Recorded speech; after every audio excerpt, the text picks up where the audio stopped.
جا کے اس کی اجازت دیتے، لا کے اس کے اندر رکاوٹیں پیدا کرتے۔ ہمارا مقصد یہ تھا کہ بھئی اس ریلی کے اندر اس پروگرام کو مزید آگے بڑھاتے ہوئے میں جناب عبدالحق قمر صاحب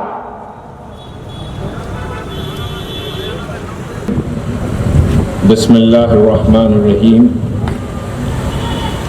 بہت معتبر نام اور میرے رفقائے کار اسٹیج پر بھی ہیں، سامنے بھی ہیں، کیونکہ وقت کم ہے میں لمبی بات نہیں کر سکتا، لیکن ایک بات یاد رکھیے، جو یہاں موجود ہیں ان کے لیے بات کہہ رہا ہوں۔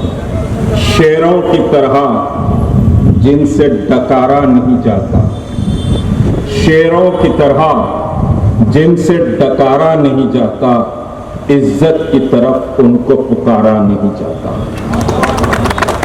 عزت کی طرف ان کو پکارا نہیں جاتا۔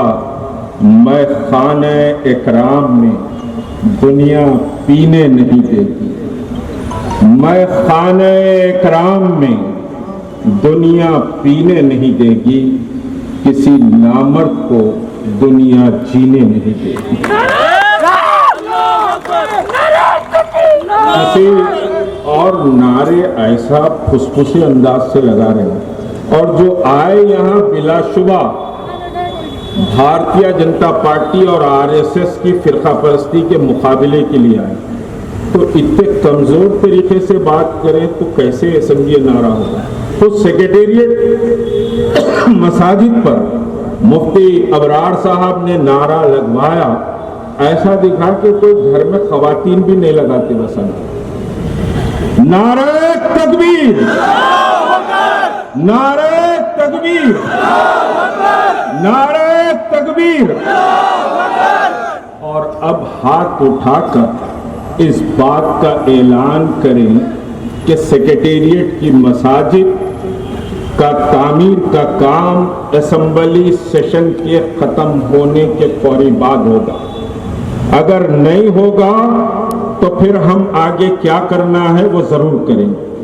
آپ کو یہ بات منظور ہے کہ ہاتھ اٹھا کر اعلان کریں کہ سیکریٹریٹ مساجد کی تعمیر اسمبلی سیشن کے فوری بعد شروع ہو جانی چاہیے، کیونکہ حکومت نے کئی بار تماشے کیے ہیں، حکومت نے کئی بار سمجھے باتیں کی ہیں۔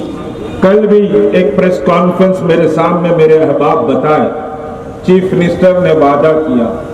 میں ایک سوال کروں گا، پھر بھارتیہ جنتا پارٹی پر اور پھر حیدرآباد دکن کی تہذیب پر آؤں گا۔ ایک بات آپ مجھے بتائیے کہ علماء کا ایک وفد کب گیا؟ علماء کا ایک وفد کوئی 65 ڈیز کے بعد چیف منسٹر سے ملنے گیا۔ 65 دن سے پہلے آپ نے ملین سگنیچر کیمپین پورے اسٹیٹ میں سمجھیے کہ صاحب چلائی۔ خصوصی دعائیں مساجد میں مانگی گئیں سیکریٹریٹ مساجد کے لیے، بلکہ اس ڈیلیگیشن میں ایک عالم صاحب بھی گئے تھے۔ انہوں نے بقرعید کو مجھے فون کر کے یہ کہا تھا کہ ملک صاحب ایسا لگتا ہے کہ سیکریٹریٹ کی مساجد ہمارے ہاتھ سے نکل گئی، ہم کچھ نہیں کر سکتے کیونکہ کووڈ بھی چل رہا ہے اور دوسری طرف ظالموں نے مسجد کو شہید کر دیا ہے۔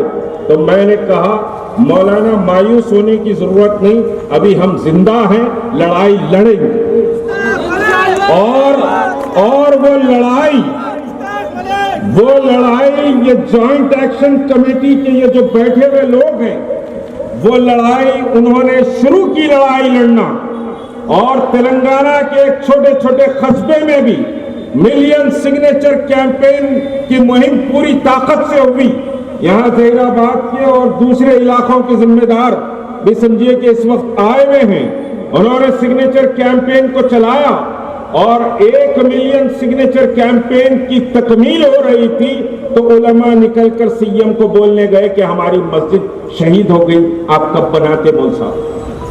اور ہمارا یہ اسٹینڈ تھا کہ ہم حکومت سے مساجد کی تعمیر پر کوئی بھیک نہیں مانگیں گے،